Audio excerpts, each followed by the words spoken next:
Welcome students, জ্ঞানজ্যোতি coaching সেন্টারের পক্ষ থেকে তোমাদের সকলকে আরও একবার স্বাগত। এর আগের দিনে আমরা বৌদ্ধ শিক্ষা ব্যবস্থা নিয়ে আলোচনা করেছিলাম। আজকে আমরা আলোচনা করব ব্রাহ্মণ্য শিক্ষা ব্যবস্থা নিয়ে। দেখতেই পাচ্ছ ব্রাহ্মণ্য শিক্ষা ব্যবস্থা সম্পর্কে আলোচনা করো, ঠিক আছে? তো এটা নিয়েই কিন্তু আজকে আমাদের ক্লাস বা আলোচনার বিষয়। ক্লাস বা আলোচনার বিষয় শুরু করার আগে একটুখানি তোমাদেরকে বলে দিচ্ছি, তোমরা যারা চাইছো আমাদের সাথে যোগাযোগ করতে, সেই ক্ষেত্রে বোর্ডের কর্নারে দুটো কন্ট্যাক্ট নাম্বার দেখতে পাচ্ছ। নাম্বার দুটি হলো জ্ঞানজ্যোতি কোচিং সেন্টারের অফিসিয়াল হেল্পলাইন নাম্বার। যে কোনো একটি নাম্বারে কল করে তোমরা কিন্তু সরাসরি আমাদের সাথে যোগাযোগ করে নিতে পারছো। এইবারে চলে আসি আমরা কোর্স ফির জায়গাটা নিয়ে, কারণ অ্যাডমিশন প্রসেস কিন্তু এবার আস্তে ধীরে শুরু হয়ে গিয়েছে। তো সেই জায়গাটায় তোমাদের অনেকের কনফিউশন থাকতে পারে, যেহেতু কনফিউশন থাকার কথা নয় তবুও আমি একটুখানি ক্লিয়ার করে দিচ্ছি। দেখো, তোমরা যারা মেজর স্টুডেন্টসরা রয়েছো সেক্ষেত্রে তোমাদেরকে পে করতে হবে মাত্র 1299 টাকা, এবং মাইনর স্টুডেন্টসদেরকে পে করতে হচ্ছে মাত্র 699 টাকা। এই হচ্ছে পুরো কোর্স ফির বিষয়টা। ভীষণ স্বল্প মূল্য কিন্তু তোমাদের কথা মাথায় রেখেই আমরা ধার্য করেছি। এছাড়াও আমাদের নিজস্ব অ্যাপ চলে এসেছে, আমাদের নিজস্ব ওয়েবসাইট চলে এসেছে, তোমরা চাইলে কিন্তু একবার ভিজিট করে আসতে পারো। চলো অতিরিক্ত কথায় না গিয়ে আলোচনার বিষয়ে ফিরে আসা যাক। তাহলে আজকে আমরা আলোচনা করছি কি নিয়ে?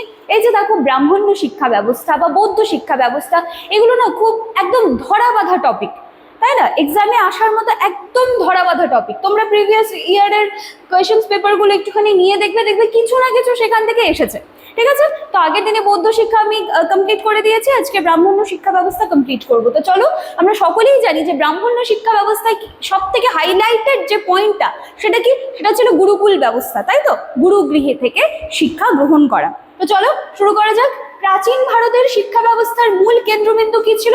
গুরুকুল ব্যবস্থা বা গুরুর আশ্রমে থেকে পড়াশুনো করা, যেটাকে আমরা আবাসিক ব্যবস্থাও বলতে পারি। ছাত্ররা পরিবার পরিজন সমস্ত কিছু ত্যাগ করে তারা কি করতো? তারা তাদের টিচারের বাড়িতে, বা সেই সময় গুরু বলা হতো, সেই গুরু গৃহে থেকেই কিন্তু পড়াশোনাটা করতো। সমাজের কোলাহল থেকে দূরে প্রকৃতির কোলে শান্ত পরিবেশে একদম মানে ভীষণ কামলি তারা এই পড়াশোনাগুলো কিন্তু করতো। গুরু শিষ্যের মধ্যে খুব সুন্দর একটা বন্ডিং তারা শেয়ার করতো, একদম পিতা পুত্রের মতো সুন্দর একটা সম্পর্ক কিন্তু তাদের মধ্যে ছিল।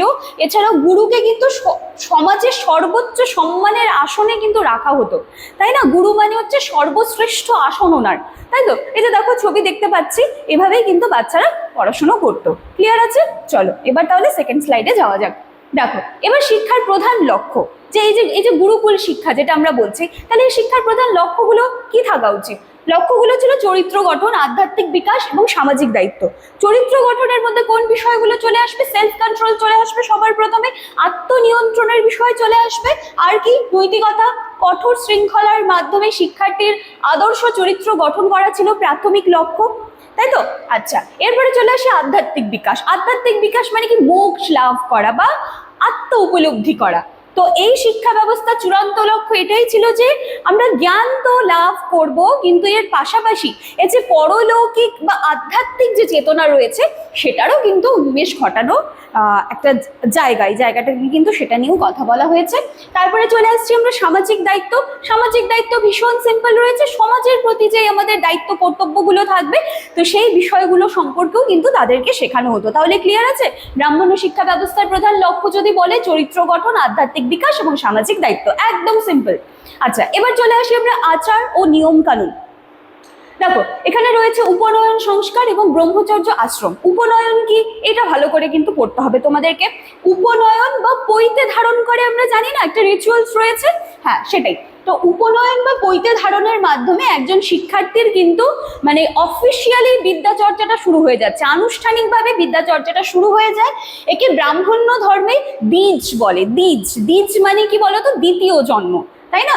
আচ্ছা, তো এটি ছিল আধ্যাত্মিক জীবনের সূচনা পর্ব এই পৈতে ধারণ করার মাধ্যমে, যার মাধ্যমে শিক্ষার্থী কিন্তু গুরুর এবার তত্ত্বাবধানে থেকে পড়াশোনা করার যোগ্যতা অর্জন করতে পারতো।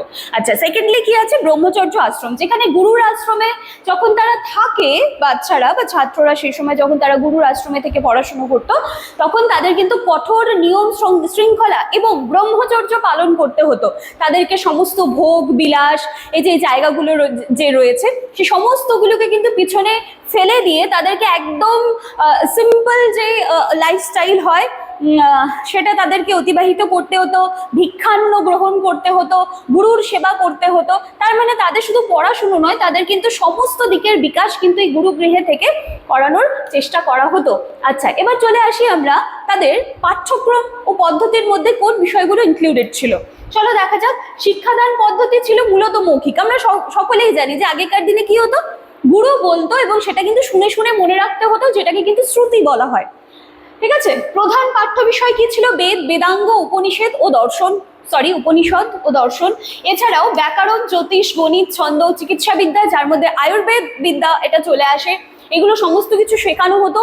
এছাড়াও তাত্ত্বিক জ্ঞানের পাশাপাশি অস্ত্র চালনা, কৃষিকাজের মতো ব্যবহারিক যে শিক্ষাগুলো রয়েছে সেগুলোর উপরেও কিন্তু জোর দেওয়া হতো, তাই না? এবার চলে আসি মোস্ট ইম্পর্টেন্ট নারী শিক্ষা। সেটা বৌদ্ধ শিক্ষা ব্যবস্থায় হোক, সেটা ব্রাহ্মণ্য শিক্ষা ব্যবস্থায় হোক, এই নারী শিক্ষা কিন্তু খুব ইম্পর্টেন্ট। তো চলো দেখা যাক উচ্চ মর্যাদার অধিকার। প্রাচীন বৈদিক যুগে নারীদের শিক্ষার যে জায়গাটা ছিল বা নারীদের যে সম্মানটা ছিল সেটা কিন্তু পুরুষদের মতোই ছিল, সে সময় সমানে সমানে ছিল।